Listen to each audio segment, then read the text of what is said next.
Here's what I want you to do. As I riffle down this deck, I want you to memorize one card that you can see. Okay? But don't memorize the king, it's a little too obvious. Ready? Was it too fast? I gotta do it one more time. Did you get one? Yeah. Do you see your card? No. That's because you're looking too closely. This is show.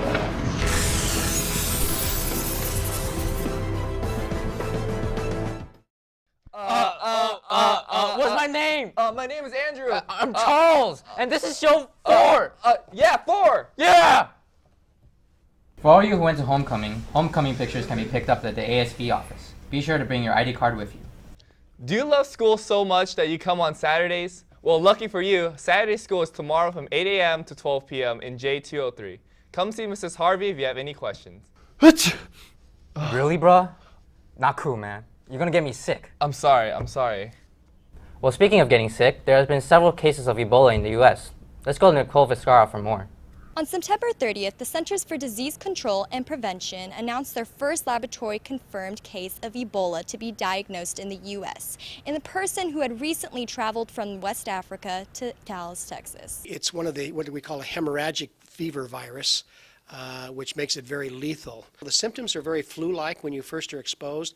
Usually within 5 to 10 days, you start to exhibit some of the more milder symptoms, and they are very flu-like, which includes achy muscles, fever, some vomiting, diarrhea, but not very severe at first. And then as the disease progresses in the body, it gets a lot worse. The fever spikes, the body gets very, very hot. And of course, the main thing that people know about Ebola, you start to bleed internally. Ebola virus spreads from direct contact. As far as virologists know, people who study viruses, we don't think that the Ebola virus can be transferred through the air. It has to be direct contact. And through the direct contact with body fluids. The chances of getting it are so far fetched here in the United States because only one person out of 300 million has actually died from Ebola here, and that person came from West Africa. Yes, some people have contracted it, but those people seem to be doing very well. A couple of the nurses that took care of that patient from Africa. I think we're, taking action. There's needs for some financial support. No one's interested in spending a lot of money these days, but we're going to have to allocate some funds because the cost of the equipment and the containment materials and the suits and everything is very expensive, and some states are going to get hit harder than others, and perhaps that's a cost we can share as a nation. It's important we remain calm and thoughtful. We're a smart country. And the rate of infection is low, and the rate of mortality or death is low. We're able to take care of people who get this disease. We can't cure the disease, but you can manage the symptoms, which normally would kill people in countries that don't have health care, and we're able to provide that kind of support. Currently, precautions are being made to contain the virus, and our support goes out to the 2 nurses who have contracted the virus. This has been Nicole Viscara reporting for Apache News. Back to you guys in the studio. Thanks, Nicole. Newsflash, college is expensive. So for those of you who missed the first financial aid workshop, don't worry. There are extra copies of all handouts that were distributed at the Counselor of the Day desk. Cal State Long Beach is offering a chance to apply for the President Scholars Program. If you're interested, please know you must also apply to Cal State Long Beach. For more information, you can send an email to the link below. Andrew, have you watched any TV lately? You know what? Matter of fact, I have. And I've been noticing a lot of controversial commercials on some of these propositions. Let's go to Valerie Gasparini to shine some light on a few of these propositions. With the upcoming election, it's our job to know what exactly we're voting for. So today, let's take a deeper look into 2 of the propositions on the upcoming ballot, Proposition 1 and Proposition 46. Prop 46 is mainly about medical malpractice, and it's written in such a way that medical malpractice, which has been previously capped at $250,000, would be raised to $1.1 million. When you look at the overall cost for medical insurance in this country and the actual amount of malpractice suits is about 2%. This bill would actually raise the price of the cost, which of course if you're going from $250,000 to 1.1 million, costs will increase. It will increase, according to the state, about 0.5%. In a nutshell, Proposition 1 is a bond measure that is going to work on water issues in California. Well, obviously we're in a drought. We always have cyclical water problems in the state.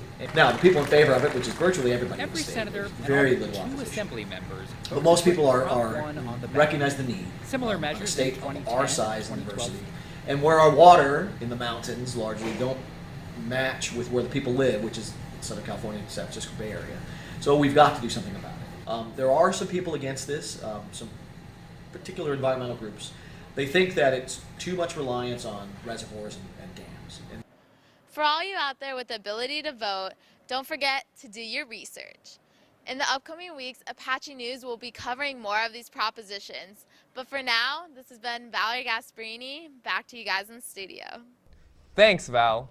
Hey, Charles, what does Taylor Swift do during an earthquake? I don't know. She shakes it off. Right. So last week, California participated in a statewide shakeout. Dum dum, beetle dum dum, beetle dum dum, beetle dum dum. There was a turtle by the name of Bert, and Bert the turtle was very alert, and danger threatened. He knew just what to do. He ducked and covered, ducked and covered. He did what we all must learn to do. You and you and you and you. Duck and cover. Dum dum, beetle dum dum, beetle dum dum, beetle dum dum. There was a turtle by the name of Bert. Hey there, sophomores. Want to help plan a very memorable night for juniors and seniors? Well, now is your chance. Prom committee applications are available on Class of 2017 Fusion page. Applications are due next Friday, October 31st.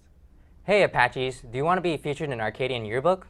If so, please email any snapshots of you or your friends with attached names and grade levels by Wednesday, October 29th. Remember, the picture must be school appropriate and everyone in it must be okay with you sending it. In other words, don't be a jerk. Last week, the Alliance for Climate Education came to Arcadia High School to talk about saving the environment. Let's go to Austin Huang for the full story. Last Wednesday at the PAC, Alliance for Climate Education came to talk about the types of energy we use. We at ACE are really trying to bring the science and bring the facts about what's happening to our planet and how it's happening and what scientists agree on. 97% of climate scientists agree that people are causing global warming, and every International Science Academy agrees. And so we're here to provide that information. Something that's really unique about our presentation is that we don't just come in and talk about the doom and gloom and the bad news about climate change, even though that's very real. We talk about solutions and ways students can engage this issue in a positive way and have fun with it. Well, the youth, like as we said, they can join our network on ACE, right? So we'll send them occasional text messages with contests, right? So they can, tell others about climate change. Green Team is where we try to make a change and save power and energy and environmental stuff. We go on hikes to collect trash. We sponsor the garden. That's between the D and E rows and things like that. If students want to get involved in the Green Team, all they need to do is come out to S101 at lunches on Wednesdays. We as high school students can make better choices today for a better environment tomorrow. Thanks, Austin. If you happen to have friends and their birthdays are coming up, be sure to buy a birthday gram from the ASB office. They only cost $5 and are available year-round. Each gram comes with balloons and a card. Hey, Coach, who's doing sports this week? I'm not sure. Why don't we find out?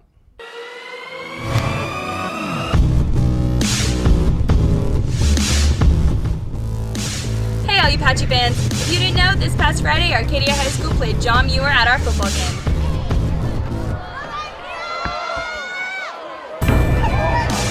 We came out strong with a touchdown in the first couple minutes with a pass from Josh Benson and Tyler Sanchez on the trick play.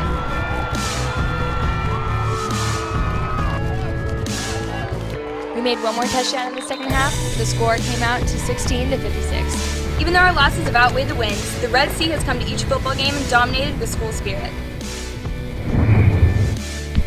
For the past 3 years, girls tennis has been keeping their overall record untouched by losses. And this year, well, they've been doing that again, making a name for Arcadia and making 10 tennis, a sport that no other school can compete against. Last time we left off with girls tennis defeating Burroughs. This time they destroyed our rival CV by more than half their score with a final total of 12-6. Next on the schedule to lose to Arcadia are Pasadena 14-4, Burbank 12-6, beating Hoover again 16-2, Arroyo 15-3, and Glendale 13-5.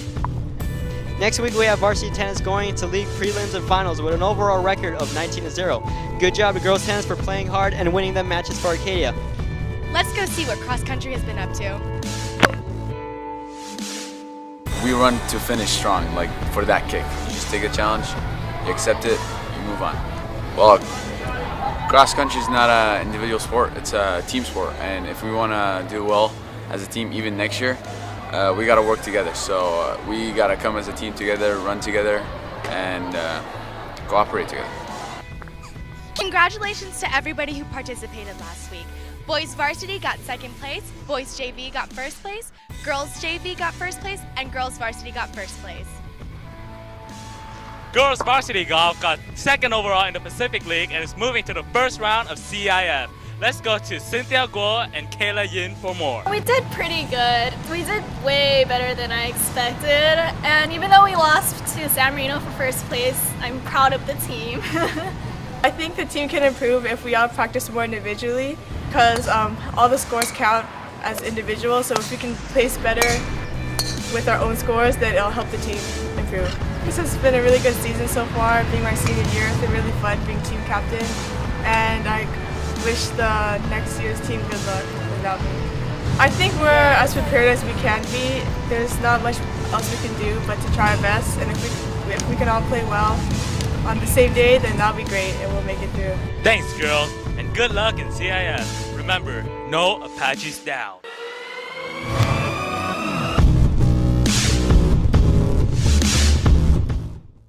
Thanks, guys. Last Friday, sophomore Esther Kim was chosen to participate in K-Pop Star, one of the biggest talent competitions in Korea. Let's take a minute to wish her good luck and show our fellow Apache support from across the world. I'm kind of excited, kind of scared, kind of happy.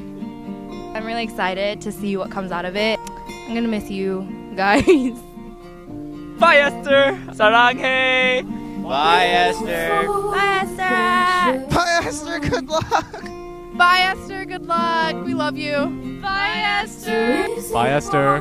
Bye, Esther. I'll miss you. Bye, Esther. Bye, Esther. I hope you have a great time. I hope you learn a lot from what you're doing, and I wish you all the best.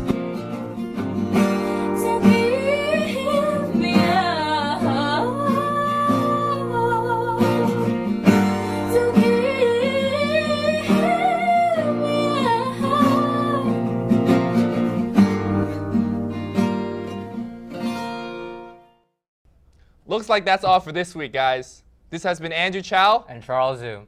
Stay classy, Arcadia. And remember, Chow outside.